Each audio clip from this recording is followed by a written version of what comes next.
Also, an update on Bangladesh, and I can tell you that the Secretary General remains deeply concerned about the situation in Bangladesh. He notes the reports of the resumption of student protests today and reiterates his call for calm and restraint. The Secretary General is concerned about reported mass arrests of thousands of young people and political opposition in connection with the current student movement. The Secretary General underscores the importance of due process and the right of freedom of expression and the right to peaceful assembly. He is also alarmed by emerging reports about the excessive use of force by security forces and credible evidence of human rights violation. He reiterates his call for all acts of violence to be investigated promptly, transparently, and impartially, and for those responsible to be held to account.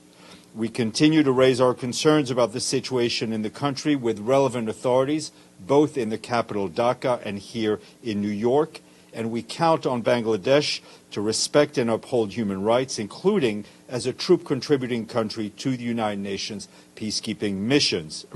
We've taken note of the statements by the Bangladeshi authorities that UN-marked vehicles are no longer being deployed within Bangladesh, and we remind and reiterate that UN troop and police contributing countries are to use UN insignia and equipment marked with the UN insignia only when they are performing mandated tasks as UN peacekeepers in the context of their deployment within a UN peacekeeping operation. Mushfiq, sorry, and then Amelie. Thank you, Stefan. Thank you for your statement as you just read.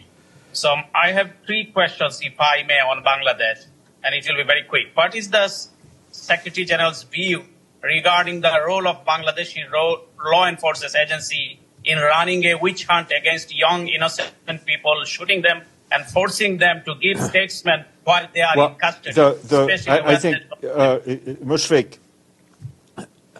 I will repeat myself, but I think the Secretary General said that he was alarmed by reports of excessive use of force by security forces, credible reports of human rights violations, and again calls for anyone involved in these violations to be held to account. Your second question.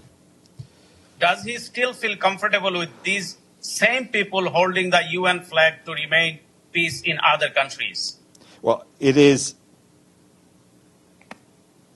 clear for us that we count on Bangladesh and Bangladeshi troops that are serving in peacekeeping missions to uphold and respect human rights. Your last question, sir. How evidence does Secretary General need to take action, as UN Human Rights Chief has said his office is ready to provide support for their investigation, and rights group, international scholars, Nobel laureates are urging for the UN intervention? The Secretary General is always ready to provide support within the scope of his mandate.